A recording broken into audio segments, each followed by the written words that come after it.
सबसे पहले क्या डालेंगे, हल। क्या लिखा है, चंद्रमा का व्यास पृथ्वी के व्यास का लगभग कितना है, 1/4। तो इसके लिए हमें क्या पता होना चाहिए, पृथ्वी का व्यास, है ना, क्योंकि चंद्रमा का व्यास पृथ्वी के व्यास का 1/4 है। तो हम क्या मान लेंगे, माना पृथ्वी का व्यास, क्या मान लिया हमने, x मान लिया, ठीक है। तब त्रिज्या r बराबर कितनी हो जाएगी, व्यास बटे क्या होती है, 2 होती है कि नहीं। तो x है व्यास, तो त्रिज्या क्या हो जाएगी, x बटे 2। तब पृथ्वी का क्या निकालेंगे, आयतन, दोनों की आयतन चाहिए ना। चंद्रमा का आयतन पृथ्वी के आयतन की कौन सी भिन्न है, ठीक है। मतलब चंद्रमा का आयतन चाहिए, पृथ्वी का आयतन, और चंद्रमा के आयतन बटे में क्या करना है, पृथ्वी का आयतन। तो हम दोनों के अलग अलग निकालेंगे, फिर अनुपात निकालेंगे। पृथ्वी का आयतन, त्रिज्या मिल गई ना। तो पृथ्वी का आयतन क्या होगा, पृथ्वी गोलाकार होती है, इसलिए गोले का आयतन लेके चलेंगे, तो 4/3 पाई r क्यूब, स्क्वायर नहीं होता है, आयतन में क्यूब होता है, r की घात 3 हो गई।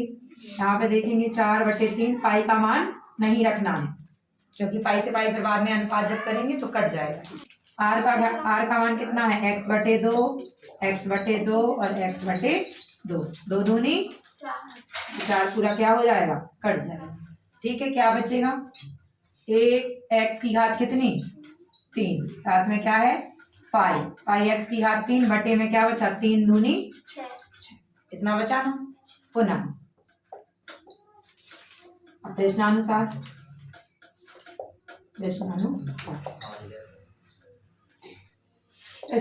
चंद्रमा का व्यास, उन्होंने क्या बोला, चंद्रमा का व्यास पृथ्वी के व्यास का 1/4 है।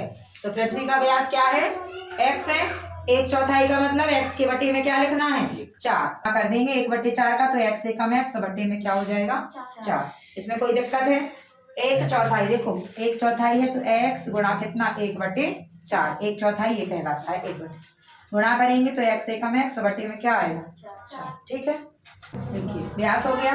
तब क्या निकालेंगे हम, चंद्रमा की त्रिज्या, ठीक है, चंद्रमा की त्रिज्या व्यास की आधी होती है ना, तो x बटे में 4 है, तो बटे में 2 और आ जाएगा, 4 गुणा कितना हो जाएगा, 2, क्योंकि 4 भी बटे में है, 2 भी बटे में आएगा, तो बटे बटे की संख्या का क्या हो जाता है, गुणा आपस में। क्या हो जाएगी इसकी त्रिज्या, x बटे कितनी, 8। चंद्रमा का आयतन, अब आयतन निकालेंगे, दोनों की आयतन की जरूरत है।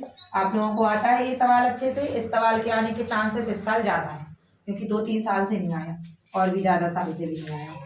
चंद्रमा का आयतन क्या हो जाएगा, 4/3 पाई r की घात कितनी, 3। चंद्रमा भी गोलाकार होता है, तो गोले के आयतन का सूत्र लगेगा, तो 4/3 पाई, r का मान x/8 और x/8, ठीक है, 3 बार लिख लेंगे, 4 दूनी 8।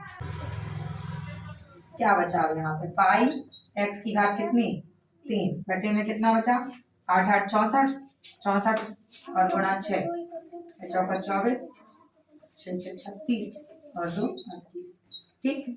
भिन्न, अब भिन्न बराबर, भिन्न निकाल ली ना। चंद्रमा का आयतन पृथ्वी के आयतन की कौन सी भिन्न है, तो भिन्न बराबर क्या होगा, ऊपर लिखना है चंद्रमा का आयतन और नीचे क्या लिखना है, पृथ्वी का आयतन।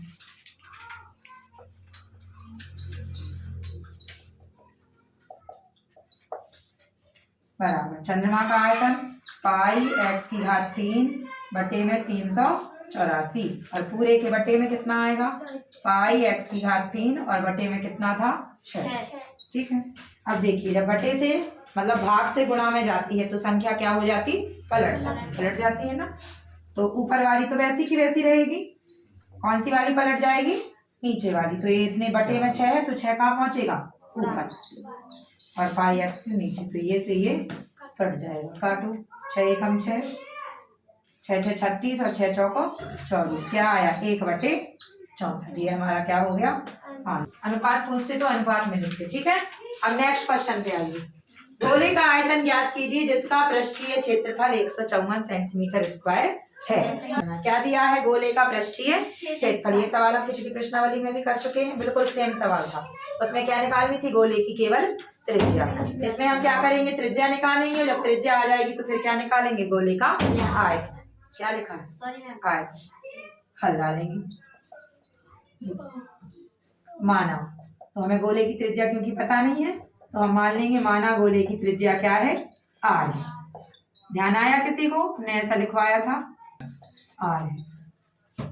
तब दिया है, क्या दिया है हमें? गोले का पृष्ठीय क्षेत्रफल। ये सवाल भी वेरी इंपॉर्टेंट है, आते हैं ये। कितना है? बराबर में 154 सेंटीमीटर स्क्वायर। पृष्ठीय क्षेत्रफल होता क्या है गोले का? 4 पाई आर स्क्वायर बराबर 154। तो 4 गुणे पाई का मान 22/7, आर की घात 2 बराबर कितना? 154।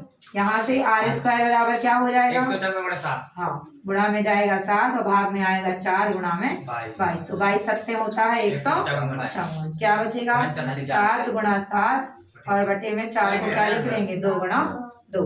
ऐसा हमने क्यों लिखा? क्योंकि यहाँ घात 2 है ना, वर्गमूल आए, वर्गमूल निकालना पड़ेगा तो जोड़े में चाहिए पड़ती संख्या, इसके लिए किया। तो यहाँ से क्या हो जाएगा? आर स्क्वायर बराबर 7/2 की होल घात कितनी? 2। यानी कि आर बराबर कितना आ जाएगा? 7/2 आए में सेंटीमीटर। ठीक है, ये हो गई त्रिज्या। यहाँ तक किसी को कोई प्रॉब्लम? अब क्या निकालना है? क्योंकि देखो हमने आयतन बोला है, आयतन के लिए हमारे पास त्रिज्या होनी चाहिए कि नहीं? त्रिज्या थी नहीं हमारे पास, केवल क्या था? पृष्ठीय क्षेत्रफल। तो हमने पृष्ठीय क्षेत्रफल का सूत्र लगा के आर का क्या निकाल दिया? मान निकाल दिया। अब क्या लगाएंगे? गोले का आयतन। देखिए, एक जो हमने 11.2 में बताया था जिसमें केवल त्रिज्या निकालते, यहीं तक बस करना पड़ता। वो वाला भी इम्पोर्टेंट है, वो भी आ सकता है, या फिर आयतन निकालने के लिए बिल्कुल सेम सवाल है दोनों। गोले का आयतन, क्या सूत्र होता है आयतन का? निशा, क्यूब होता है आयतन में, क्यूब। ठीक है, आयतन में आर की घात 3 रहती और क्षेत्रफल में आर की घात 2 रहती, चाहे वो कोई सा भी क्षेत्रफल हो। तो गोले का आयतन 4/3 पाई आर की घात 3। गोले का आयतन 4/3 पाई का मान क्या रखेंगे? 22/7। ठीक है, और आर का मान क्या है? 7/2। तो घात 3 है तो आर के मान को कितनी बार लिखना पड़ेगा? 3 बार। आंसर कीजिए, 2 दूनी 4, फिर 2 से काटेंगे 22 तो 2 एकम 2, 2 एकम 2, 7 से 7 कट गया। क्या बचा? 11 गुणा 7 गुणा 7 और बटे में क्या बचा है? 3। गुणा कर लो, 7 7 49, 11 का 11 9 99, 11 चौको 44 और 4 13, 539। 3 का भाग लगाना है तो क्या आएगा? 3 एकम 30 आते 21। ठीक है, फिर 2 बचेंगी तो 3 नाम 27, फिर 2 शेष बचेंगे तो उसको ऊपर और बटे में 3। ये कहलाती मिश्र भिन्न में लिखना। यहाँ लिखते भागफल, ऊपर लिखते हैं शेषफल और बटे में क्या आता है? इसका भाग देते हैं। सेंटीमीटर की घात 3 अतः करके लिखो।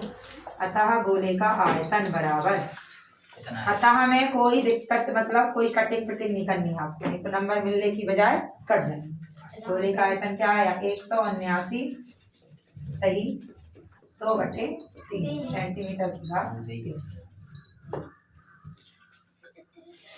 ये है हमारा आंसर।